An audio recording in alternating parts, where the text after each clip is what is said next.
Baby aunty टीना को कोने में ले जाकर पूछा, क्या तुम मेरे बेटे से शादी करोगी? हाँ, थोड़ा ना समझ है, अभी तुमने देखा होगा, कब क्या बात करना है उसे नहीं पता। तू गोरी चिट्ठी है, सुंदर और सुशील है। तुम्हारे मम्मी पापा से बात कर लूंगी, पहले तुम हाँ कर दो। आगे कुछ और बोल रही थी बेबी आंटी, वो भी बिना ब्रेक लगाए, और टीना के हाव भाव बिना पढ़े ही बोले जा रही थी। उनको चुप कराते हुए टीना थोड़ा सा मायूस हुई और बोली, आंटी आंटी एक मिनट, मेरी बात सुनिए। मेरी इतनी अच्छी किस्मत नहीं, फिर भी आप मैनेजर सर से पूछ लीजिए, अगर उनको मंजूर है तो मुझे कोई आपत्ति नहीं। लास्ट वाले शब्द टीना ने थोड़ा शर्माते हुए कहा। बेबी आंटी ने अपने एरोगेंट आवाज में बोली, उसकी हिम्मत नहीं मुझे टालने की, वैसे भी वह मेरा बेटा है, वो भी एक लौता, मेरा गुरूर भी, उसे हाँ कहना ही पड़ेगा। वह फिर से कहा, ठीक है मैं चलती हूं, फिर से आऊंगी तुमसे मिलने, इस बार खुशखबरी के साथ। वह जैसे ही जाने के लिए पलटी, उसे कुछ याद आया और तुरंत टीना की तरफ पलटकर पूछी, अरे हाँ बेटा, मैं पूछना भूल गई, तुम्हारा नाम? टीना ने अपने हाथ पॉकेट में डाल बोली, मैनेजर सर को मेरा नाम टीना रायचंद बोलिएगा, वह तुरंत पहचान जाएंगे। इतना कह वह अपने हाथों से नमस्ते कहकर वहां से पीछे पलटकर अंदर आते हुए एक कुटिल मुस्कान दी। बेबी आंटी को समझ आ गया कि अब उसकी बेटे की खैर नहीं। वह तुरंत घर के लिए निकल पड़ी। दूसरी तरफ जब अहान ने डॉक्टर से बात करना कंप्लीट किया तो वह विहान को बताने के लिए डॉक्टर के कमरे से बाहर आया। उसने देखा विहान बेंच पर बैठा परेशान सा कुछ सोच रहा है।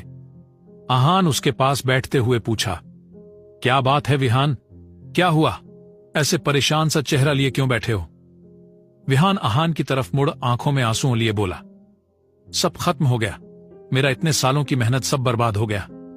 विहान रोते हुए एकदम से अहान का गले लग गया।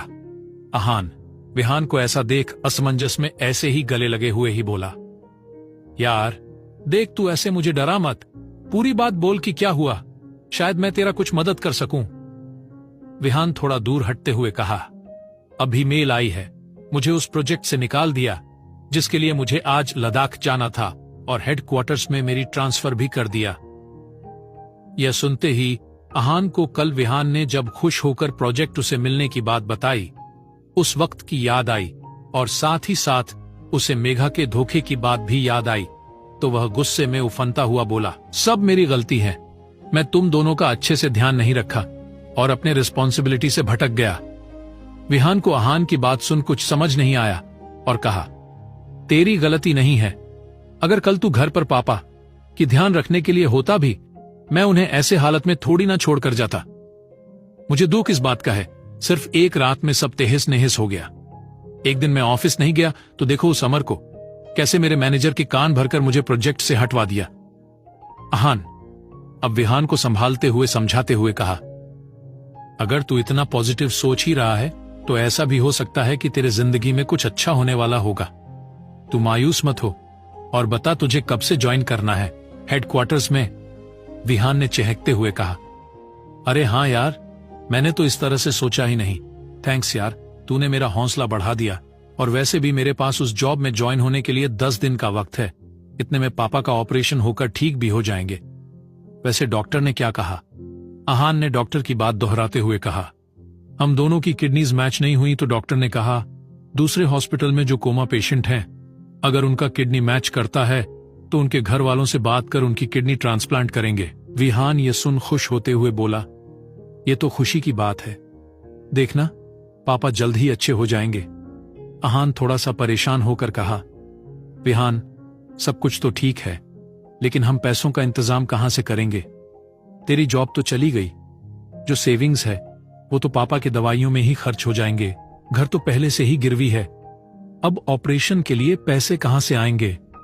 विहान अब अहान की बात पर परेशान होकर बोला, पापा को किडनी मिलने की खुशी में मैं तो ऑपरेशन वाली बात भूल ही गया, अब क्या करें अहान? अहान थोड़ा सोचते हुए बोला, बाहर से अगर हम लोग पैसे इंटरेस्ट पे लेंगे तो बहुत मुश्किल से 2 वक्त की रोटी खा रहे हैं, वो भी हमें नसीब नहीं होगी। अब तक जो भी सैलरी हमें मिलती थी वह आधे से ज्यादा इंटरेस्ट में जाता है। अब अगर ऑपरेशन के लिए बाहर से लोन लेंगे तो खाएंगे क्या, और को कौन सी दवाई खिलाएंगे?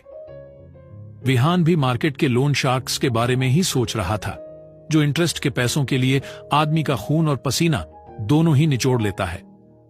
बैंक से लोन मिलना तो बहुत दूर की बात है। अब वह ऑफिस में लोन के लिए भी अप्लाई नहीं कर सकता, क्योंकि उसका जॉब तो चला गया और उसके भाई ने 2 दिन पहले ही जॉब ज्वाइन किया। वहां से लोन मिलना तो नेक्स्ट टू इम्पॉसिबल ही है। यही सब अहान और विहान सोच ही रहे थे, तभी दूसरी तरफ टीना अब अपने लिफ्ट से ऊपर आ गई और मेरा की तरफ बढ़ रही थी। तभी उसका मोबाइल रिंग होने लगा। टीना ने अपने मोबाइल की स्क्रीन पर फ्लैश होता नाम देख हैरान हो गई। टीना को किसका कॉल आया? कहीं वह उसका पति विशाल का तो नहीं? अब विहान और अहान अपने पापा के ऑपरेशन के लिए पैसों का इंतजाम कहां से करेंगे? क्या दोनों भाइयों का किडनी अपने पापा से मैच ना होना कोई इत्तेफाक है या जानबूझकर किसी ने किया है? जानने के लिए सुनते रहिए।